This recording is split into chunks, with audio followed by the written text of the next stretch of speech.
Pessoal, boa tarde. Eu sou o Pércio, algumas pessoas me conhecem como Pércio da Maze e é um imenso prazer estar com vocês aqui, tá? A gente teve a felicidade, tudo que a gente sonhou, que a gente queria para esse evento, a gente conseguiu, de artistas, de pessoas, de público principalmente, tá? O Maze Fest nasceu para a gente trocar essa experiência, tá? A gente poder trazer essas pessoas que nos influenciaram, que nos influenciam e que faz a gente pensar e viver todo esse mercado do nosso pilar, que é o skate, os sneakers, a arte e a música, tá?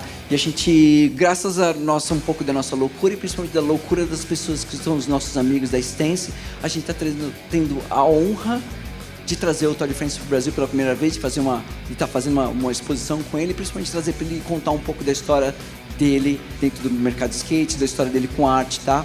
A gente também trouxe o Lucas Peixão, que é da Baza, que é grande amigo meu há muito tempo. Ele é hiper familiarizado com o mercado de skate, de arte, e eu acho que não poderia ter uma pessoa melhor para entrevistá-lo e conduzir esse talk hoje, tá? Então eu quero que vocês aproveitem esse momento, eu quero que vocês façam perguntas para ele, é o momento da gente trocar essa experiência e perguntar para ele o máximo que a gente puder da história deles. Então, por favor, dê uma salva de palmas, bem-vindos para o Todd e para o Lucas.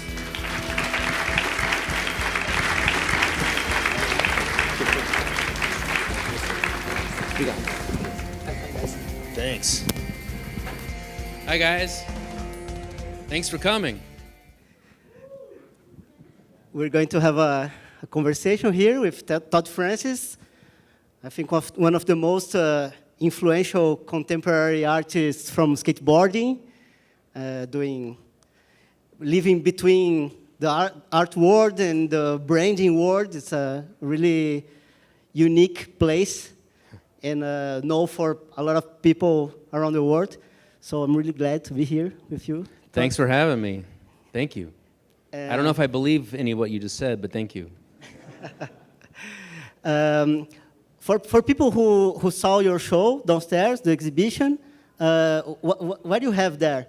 This is a good starting point for people who already saw. So I do skateboard graphics, and I've been doing them for a really long time. But I also do studio art for art shows.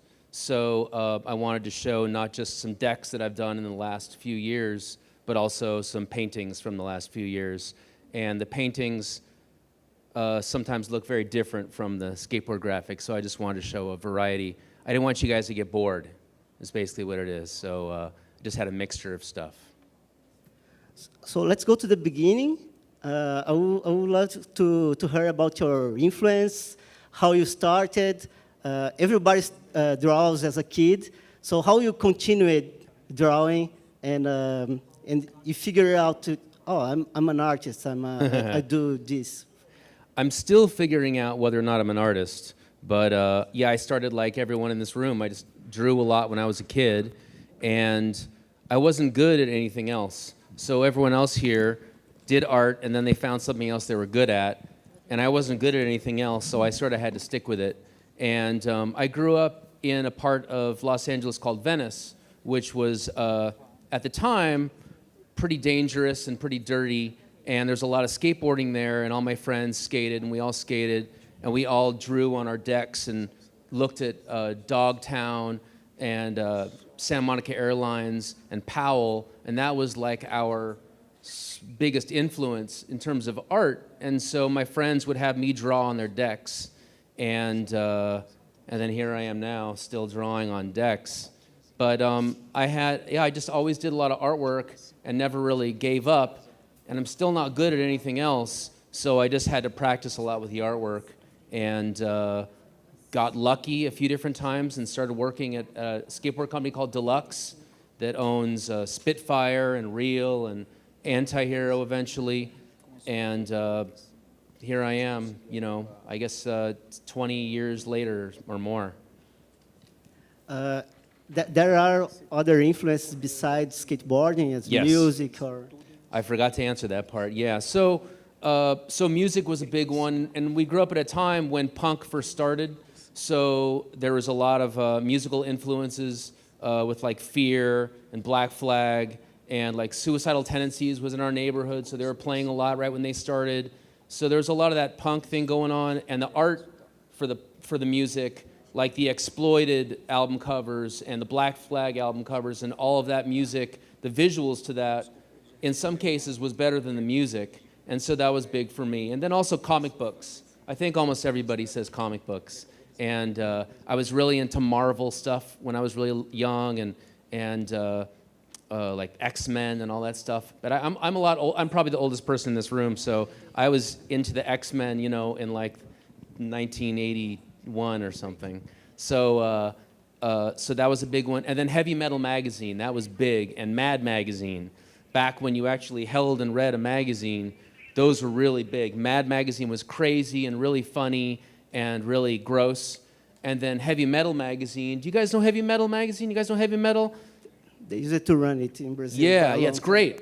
And so when I was a kid, I'd look at the artwork in there and wonder how I could ever be as good as those artists. And that was a big one.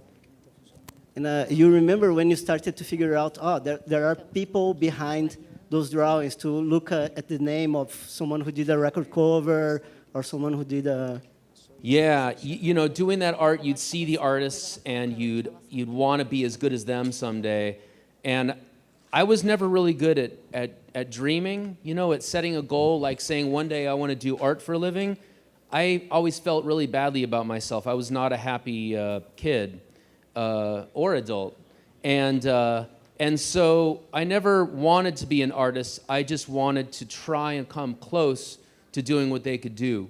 And so I remember all their names, all those artists' names, and I had my favorite artists, but I never dreamed. I never believed in myself enough to do those things. And how it... How did that change? Yeah, how did it change? didn't. In high school, I had an art teacher that actually believed in me, and she saw me painting and drawing every day, and she pushed me really hard. And no one else really believed in me, but she did. And so she pushed me really, really hard, and eventually got me into a college. And so I went away to go to college and got away from Venice and got away from that kind of that negativity. And so I was able to sort of start over. And then the teachers in college, I guess, saw something in me, and then things got better. Skateboarding culture and street culture in general, they have a really different relationship with graphics in products. I think for kids, it's more usual to look at the art in a T-shirt than in a canvas in a gallery. For you, was natural to put your art in products? It was a question, or it was always natural? It wasn't natural, but at the time when I started, I went to college and then I got out of college. And when I was in college, I was doing art every day for the college newspaper. So I was doing drawings every day for the newspaper. So you're getting your artwork seen every day. So that was like my Mad Magazine or my Heavy Metal was, thousands of people are seeing your art in print every day. And so you get used to not being scared of that, of your work being seen. And so going from print to T-shirts and skateboards, which is just a variation of print, was easy, or it wasn't intimidating. And then also, I started doing art in skateboards. I started working at Deluxe in 1994. And that was a very different time in skateboarding. Skateboarding was very quiet then.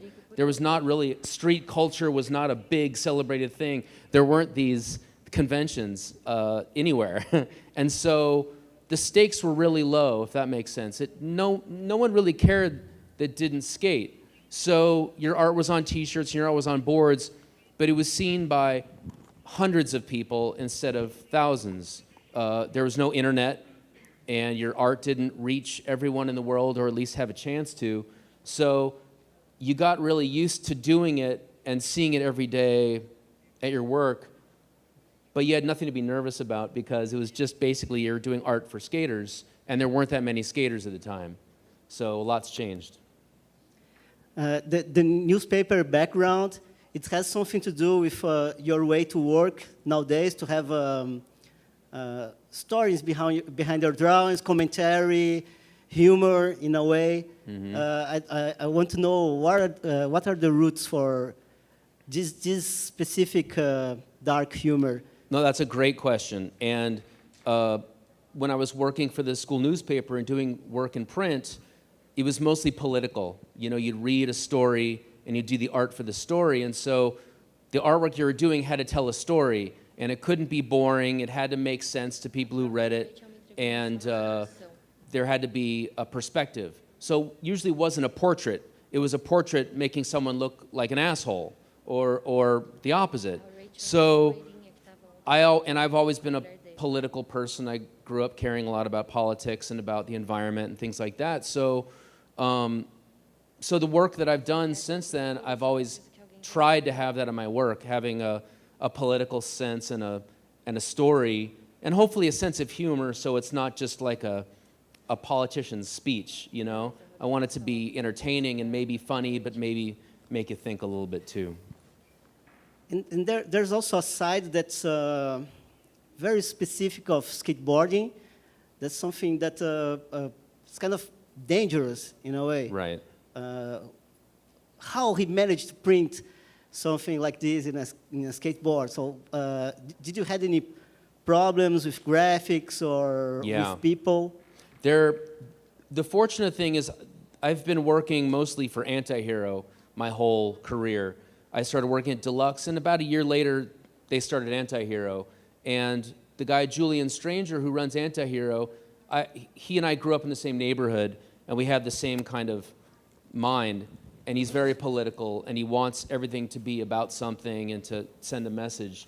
So I was really lucky. You know, I get to work with this guy that I know who has the same perspective that I have, and it's skateboarding, so who gives a shit? You don't have to worry about insulting people. It's not that mainstream. It's not that safe. So you can really go really far in that in ways that you can't go very far, even just in regular fashion, let alone in most lines of work.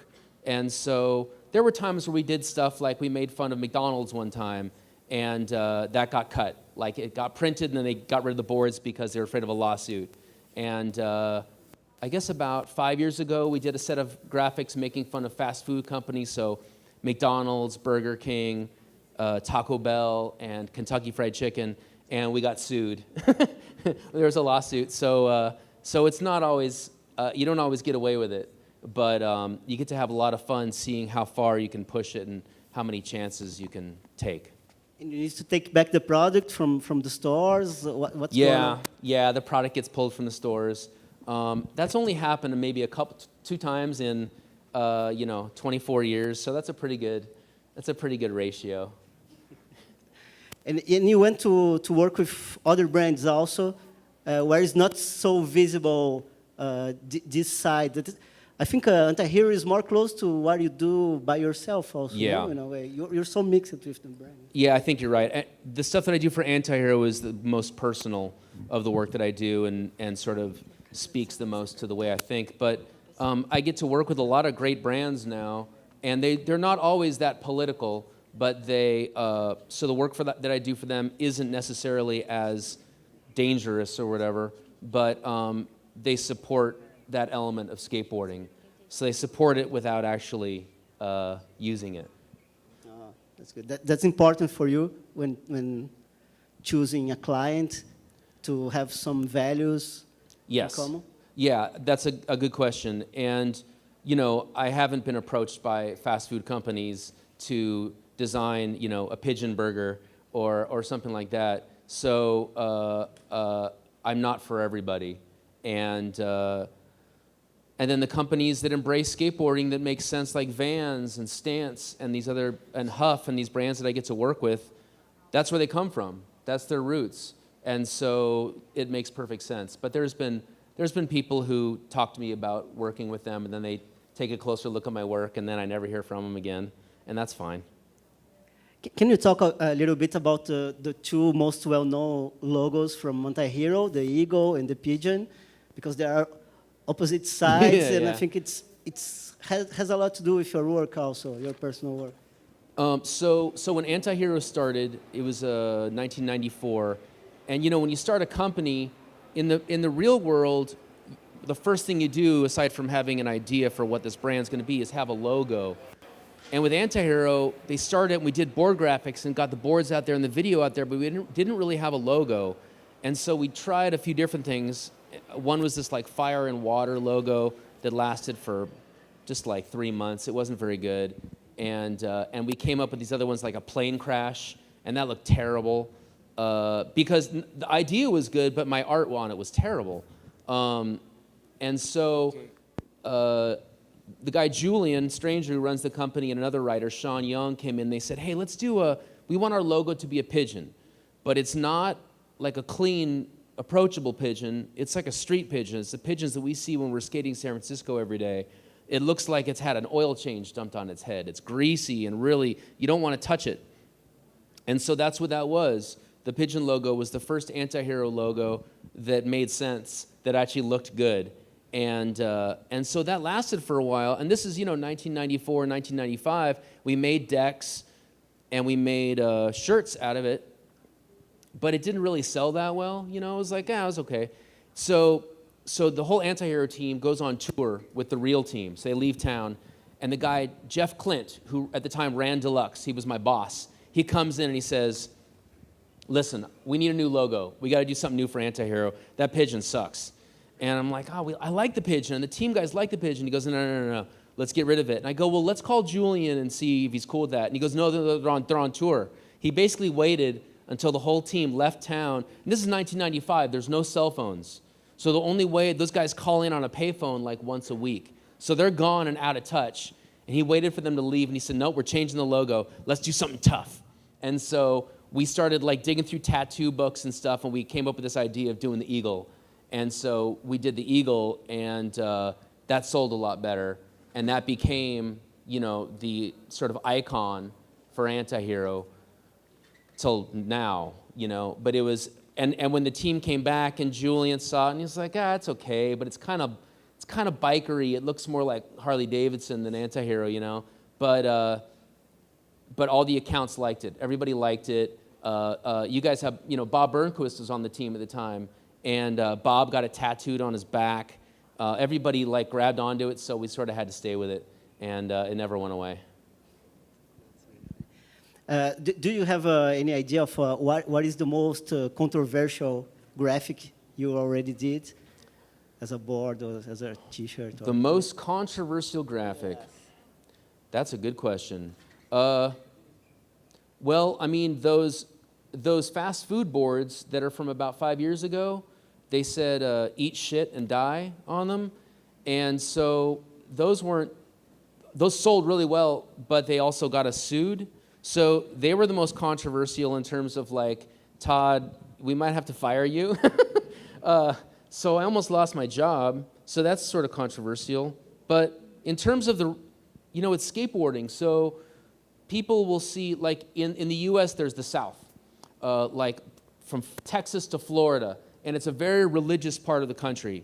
And so they're really big on God and very right-wing, very conservative, and there's skate shops, and there's people that skate, but when the skateboard graphics that we would do, especially in the 90s, we get to those accounts, because they didn't have the internet. They wouldn't see them until they'd open the box and pull out the decks, and they'd get pissed at some of them. So there was ones with a deep fry, like a rat getting fried in a fryer. They didn't like that. There was some anti-religious ones that they'd send them back.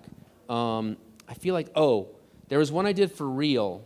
Because Real Skateboards was another brand that's still obviously really big in skateboarding. And we did this board graphic called the Texas Chainsaw Pig Fucker. And it just showed this guy with a Texas Chainsaw mask on, and he's naked, and he's having sex with a pig. And it says Texas Chainsaw Pig Fucker on the board. And that a lot of people sent that back. They were pretty mad about that. So maybe it was that one. You did a lot of graphics dealing with the whole gay culture in a way, or you did a Brian Anderson graphic, amazing one. How was this perceived? Well, it's, first of all, it's only a few years old. So in today's culture, gay culture is more accepted than it's ever been. So we've got that going for us. Also, Brian Anderson comes out publicly at the same time that he gets on Anti-Hero, and everyone's excited he's on Anti-Hero. He's this beloved figure in skateboarding, and everybody that's sort of, we all knew, it just wasn't out there for the world, and so the way he did it and got the word out, it was big. It was a really big deal, and it felt, for me, my mom, my daughter's a lesbian, my mom is too, like I've always sort of been surrounded by gay culture, so for me it was tremendously, it made me feel really good to be a part of something that brave, because gay culture and skateboarding have never been together. They've always been apart.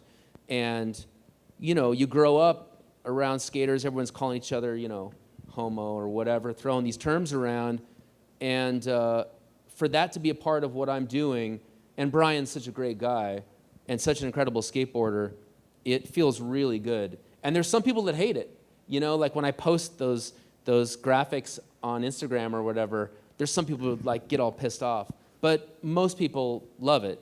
And the kind of work that we do isn't meant for everybody to love, And so it's a huge honor to be involved in that in any way at all, because it's a really, not to make it sound too important, but it's a really big time in skateboarding for gay skaters to be accepted and to have graphics that talk about it and accept it and get that perspective out there. You're also a graphic designer. A lot of people forget about this, I think. You also do... I forget about it. You forget about it. But you worked with Natas, Kalpas a lot, so I wanted to know about your view of graphic design and graphic design in skateboarding, because we have all this... Your work, when we know it's your work, that's one of his graphics, it's more related to a 90s or 80s way of graphic design, in a way, more drawing. And now we have this whole logo thing, big logos everywhere. Yeah. So I want to know, how is your work as a graphic designer, and your take on this? How was working with Natas Kalpas? Well, working with Natas Kopas, I've known Natas Kopas since I was in high school. We went to high school together. And Natas is one of the biggest names in skateboarding from the 80s. He was the first person to do wall ride, one of the first people to skate rails. Really important skater and a really great guy and a good friend and an extremely talented, intelligent guy. I was always kind of intimidated by what he was capable of, because he was this incredible athlete. And he's this big, strong guy. When we were in high school, we were all small, and he's this big, strong dude. And he could surf better than everybody, he could skate better than everybody, and he was smarter than everybody. So it was just like, oh man, Natas. And so after I went away and I was working at Deluxe for a while, I moved back to Los Angeles and was working with Natas on some things. And so he and I have the same sense of humor, and we have always had a lot of fun working together. We don't get to work together as much now as we did in the past. Now we just get in the ocean and stuff. But he's the best. I mean, I could talk for half an hour about Natas Kopas, because he's just such an unbelievable person.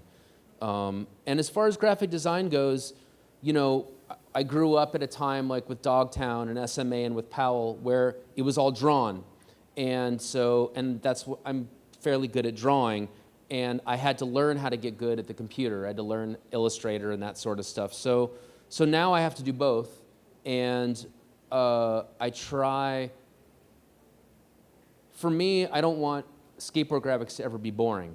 I want it to tell a story and not just to be a logo, or unless it's a joke about the logo. So I try and make everything that I do interesting so people will actually look at it. Skateboarding now, the graphics are so diverse, which is great. There's everything. There's a lot of Photoshop work where it's photo collages and very kind of art school looking graphics, as well as just logo on board. And there's been logo on board since the mid-90s too. There's been that boring look for a long time. It doesn't appeal to me because it doesn't say anything. And I always wanted, when I, was holding my board, I wanted someone to look at it and like, oh shit, and like it to say something instead of like, oh, that's a tree logo, or that's a maple leaf logo, or that's a, and they turned it. That was the creativity on all those graphics. So So skateboarding has room for everything, graphically and philosophically. I just never want it to be boring. And so many companies now do this beautiful art school looking photo collage and that sort of work, and they do it great. And it doesn't necessarily tell a story other than just being beautiful and kind of interesting, and that's fine. Those companies do great. It's just, I don't want to change to be that. I have too much fun doing what I'm doing. And when what I'm doing no longer fits, then they'll kick me out, you know? I'll get fired and they can find someone else who does that beautiful work. You are one of the few artists in skateboarding that looking at the work, you know your political stance. So I want you to talk a little bit about how is to be against the president. If it was, you had to think about it, do I going to position myself, and how you started to, where are the spaces where you can draw this kind of stuff? Well, I think that goes back to wanting to do artwork in print, you know, to being a visual journalist. And you have your opinion, and it might not be everybody's opinion. Times like now, where you've got someone like Donald Trump as president, it's very easy to hate him, you know? It's very easy to take a stand against him because more than half of the country agrees with you. And it's not like the police are gonna come to your door and take you away for, you know, in the United States, it's very accepted to be outspoken politically in either direction, as long as you don't pull guns out, which a lot of people do.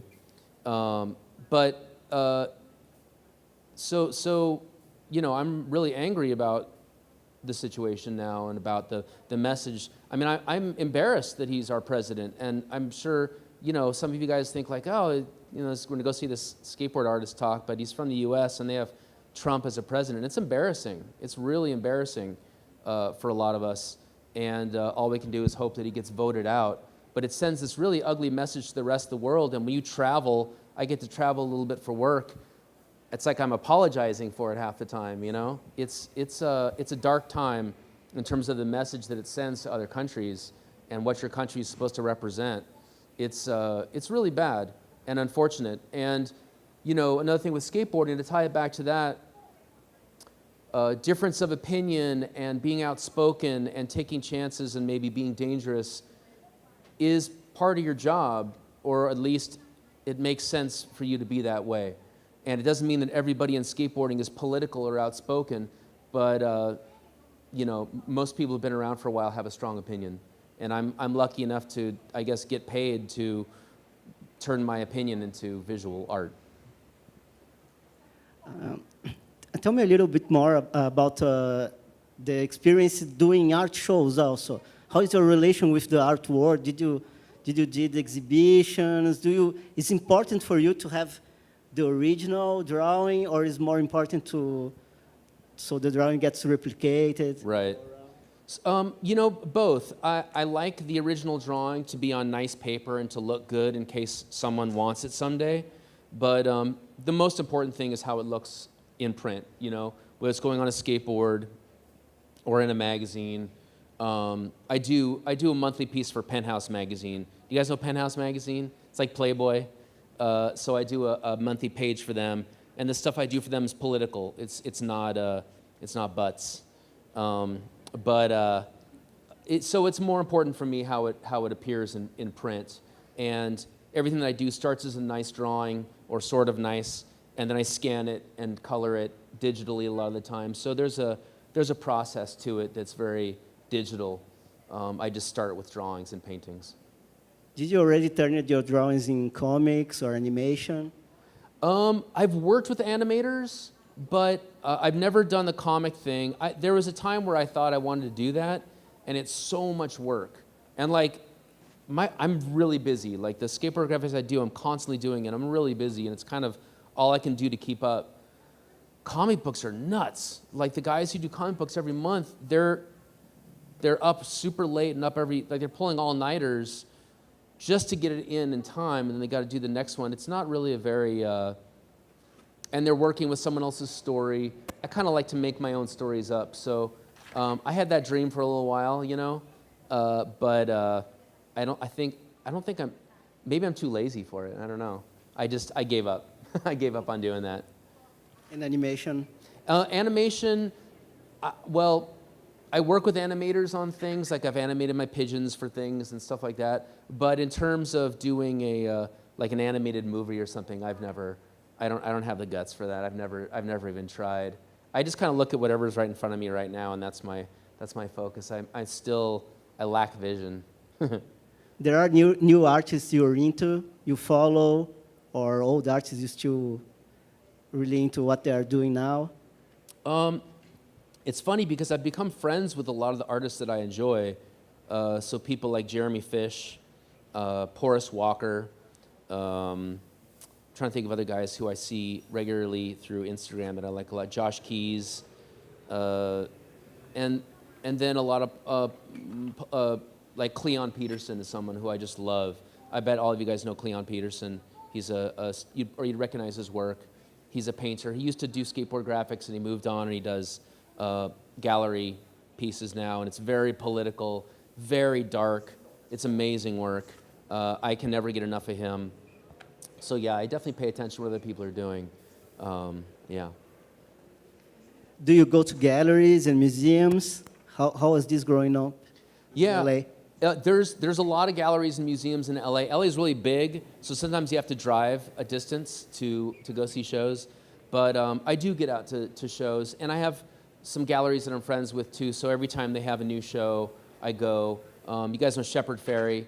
He owns a gallery in downtown LA called Subliminal, and they have a new show every month pretty much. And I've shown there before, but every time they have a new show, I go to that, and they really pay close attention to what's new in the art world. So Shepard kind of keeps me up to date.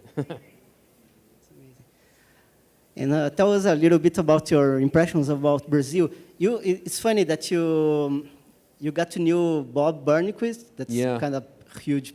I know. Big superstar in a way, crazy, because he was really a normal street skater. You used to go to Vale do Anhangabaú here and see him skating there, and then he went outside of Brazil, got super big. He was already big here, but now it's just, how is this? It's funny with Bob because so Jake Phelps, who's the editor at Thrasher, saw Bob skate. I think he saw him skating down here, and then Bob went up and skated at the time there was a contest every year in Vancouver. There was a street contest and a vert contest in Vancouver, and a bunch of the anti-hero guys went up to go to the contest. I think it was in '94, and saw Bob skating Vancouver, and they're like, "Who is this guy?" And no one knew who he was, and he won, and he won it, and then he went back the next year and won it again, and no one knew who he was, and they didn't even know how to say his last name. No one understood his last name, so they just called him Bob Gnar. And so they're like, you're on Anti-Hero. And they grabbed him, and he's like, oh, okay, great. And they just like pulled him into Anti-Hero right when it started. And his first ad, they didn't know his name. They had photos from Vancouver, so it just said Bob Gnar in the ad. And and then his first board graphic that we did, we didn't know his last name still. We had to get a board out right away. So it just said Bob the Jungle Boy, because we pictured that he came from like the Brazilian jungle. So it just said Bob the Jungle Boy. We didn't even say Burnquist on it. And so we finally learned his last name. And then pretty soon thereafter, the rest of the world learned his last name. And he basically won every contest through the 90s back when. And that was how, at the time, that was how you made money as a vert skater, was winning contests. And he would just go from contest to contest and win every single one. Munster, Vancouver, he'd go to all of them and always win. And so suddenly, 3 years later, they're like, yeah, Bob Burnquist. Everyone knew Bob Burnquist was. So he's the best. And he's such a nice, great guy. And he moved to San Francisco. He and his whole family moved to San Francisco, so he was around a lot. And it was so great working with Bob. I love that guy. And another international question. How's your relationship with Japan? I know you did some crazy stuff there. And the Japanese are they look so close at things. So how is for an artist to work there? It's funny. I've only been to Japan this year. That's the first time I've ever been.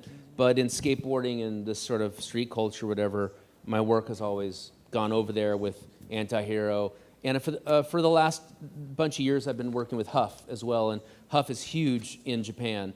And so they opened a new store there earlier this year, and I went there and made a big metal pigeon sculpture for the store and did a clothing capsule and stuff. Everybody in Japan is really nice, but everywhere you go in the world, people are nice. You know, this is a very warm, friendly group. You know, when people know your work, they're so nice. And it's always overwhelming for me to deal with so many nice people because I kind of just sit at home all day by myself, quiet, and work, you know? You don't know who's seeing your work. And so getting to other places in the world and seeing that they see it, and some of them hate it, and some of them like it, it's very gratifying. So Japan was no exception. They're very friendly there. That's it. Cool. Thank you, everybody. Thank you, everybody. Thank you so much. Really cool. Amazing. To Thank meet you. you. Big fan. Thanks. Thank you. See you guys downstairs.